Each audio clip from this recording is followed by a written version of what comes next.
The music box begins again. In an empty room, enshrined in undisturbed dust of yesteryear.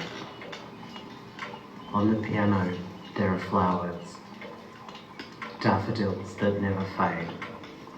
This is the image of eternal recurrence, as I am rising slow through the salt sloop slurry of Sullivan's Cove deep water crowned in barnacles. As all the lost stories did get time, and voices silenced yabber sudden and pull up short, like a train on a gown or an anchor I have to drag up. A wet shroud I drag up, also revealing myself. For under the surface of my clothes are all our lost days and waves. Ink to skin, rising as a dermal stain, all words down into flesh during decomposition. They tell me she buried you with my poem in the top pocket of your shirt. Did she mean to bring us closer? To let my words fuse with you? Decomposition, or strange new growth, post-mortem bloom and death shall have no dominion in old Hobart Town. But who was Henry? All traces lost. Henry Callahan, accidental death aged 20. Or Henry James, where they didn't use the euphemism because he wasn't Catholic. So it turns out he took his own life. Or Henry Peterson, pushed down Kelly's steps when they pulled up his skirts to reveal the nightmare of his complexity. Which one? Does it matter now? What a cliche they will say, and the queer boy dies at the end. We all die at the end. Martha Dunn, convict woman picked up Northumbria, died at the end. Rebel stock guilty of robbery, their real suspicions were an imp-sucking, witch-tip pricking wriggle of feeling. The type that makes men like them angry and aroused at the same time. Back in the archaic night gut archives of ancestry, they know the answer.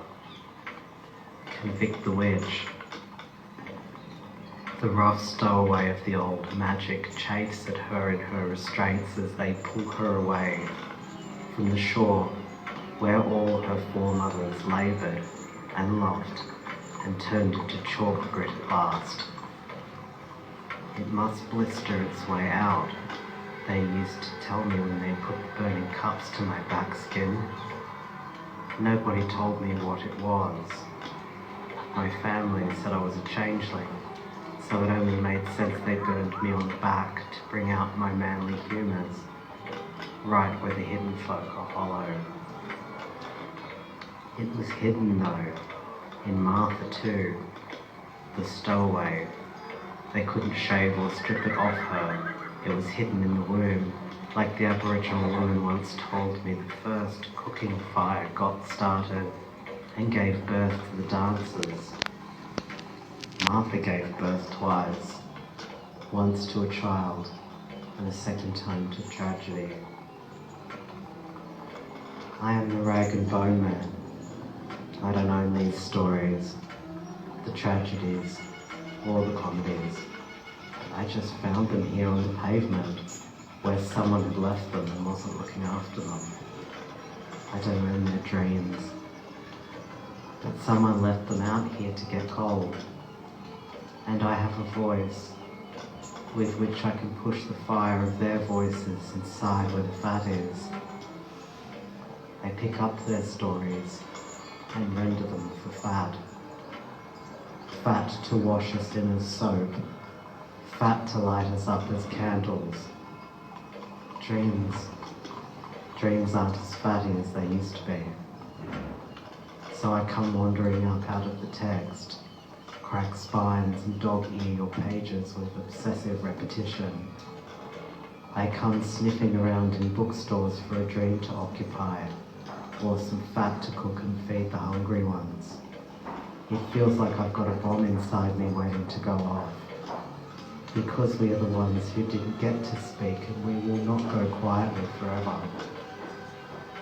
My clothes are ragged with waiting so long out here on the roadside until you opened the curtain of your upstairs window. I must have been out here a century. All in all, I have no regrets. There are some kisses you don't talk about. You will not stop playing our frantic fiddles behind the noise of the Leviathan of modernity. We will rise like a ghost, moving through the mechanism of the age. Rise like lions after slumber in invanquishable number, and shake to earth like dew the chains that in sleep have fallen on you. You are many, they are few. Percy Shelley wrote that, said the man who called himself Moses, real name Selah John Fisher, born in the steamy South, learned to love the Mississippi, left, married an islander woman, lived on Flinders, brought the rum and spice of conjure magic into port, along with the seal skins. Never thought he'd end up teaching his tricks to a barrister's son.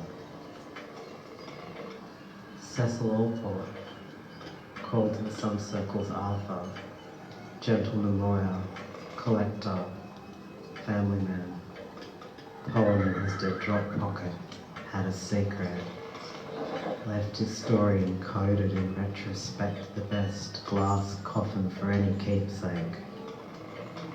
A time-frozen early Victorian age with flowers upon the piano, which would never fade.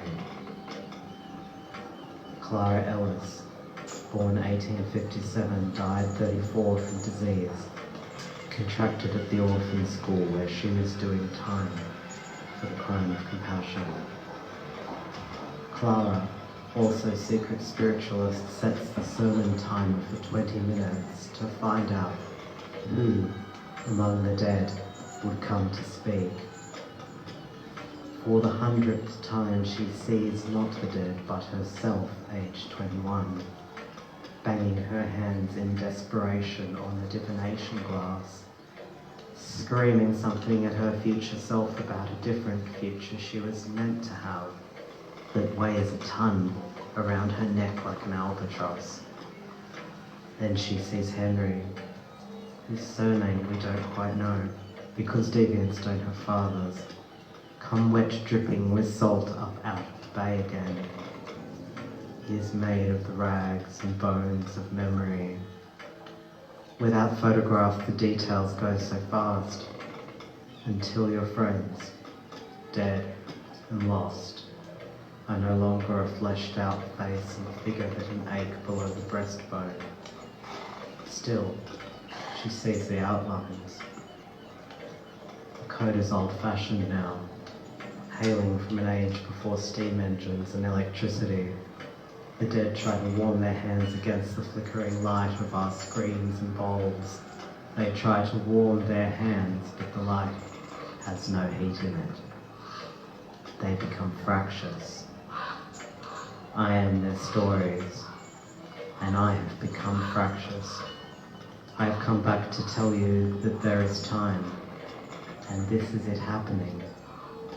Time.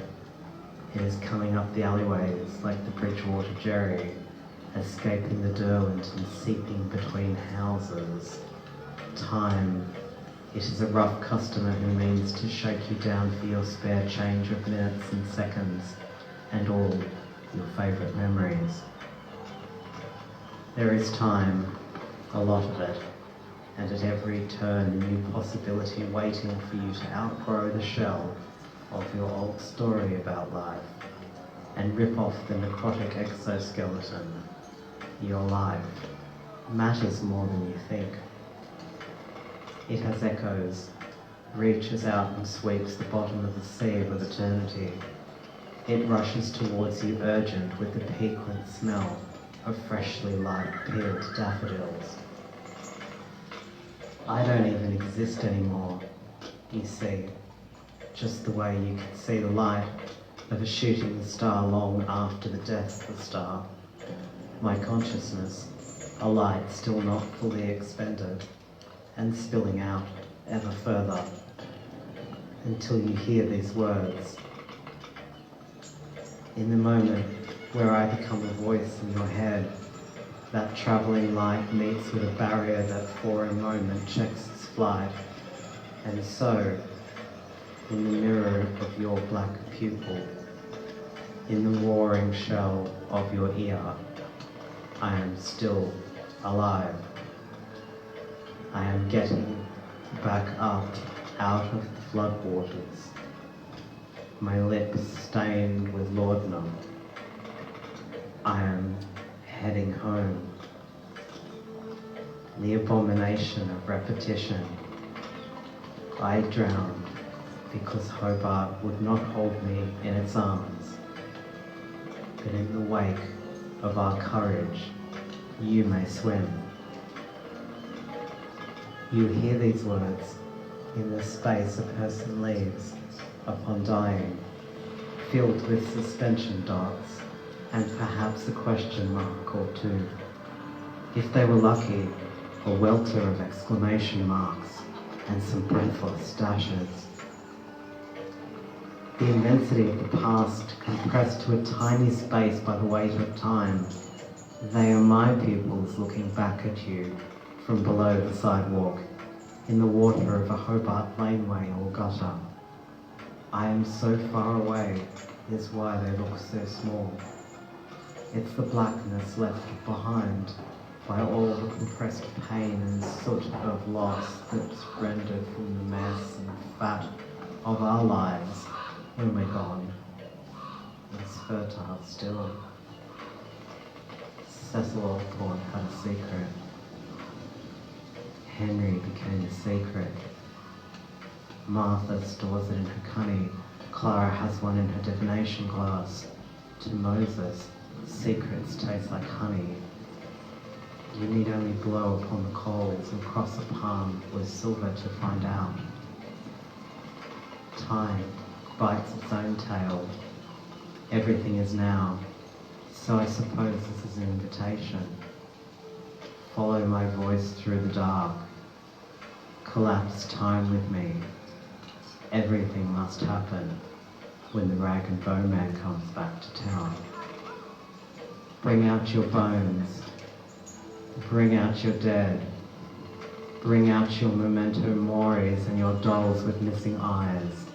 Bring out the abortions of your life history, the bits that didn't fit together properly, the essential parts of yourself you put up for sale when desperate, but never stopped trying to buy back.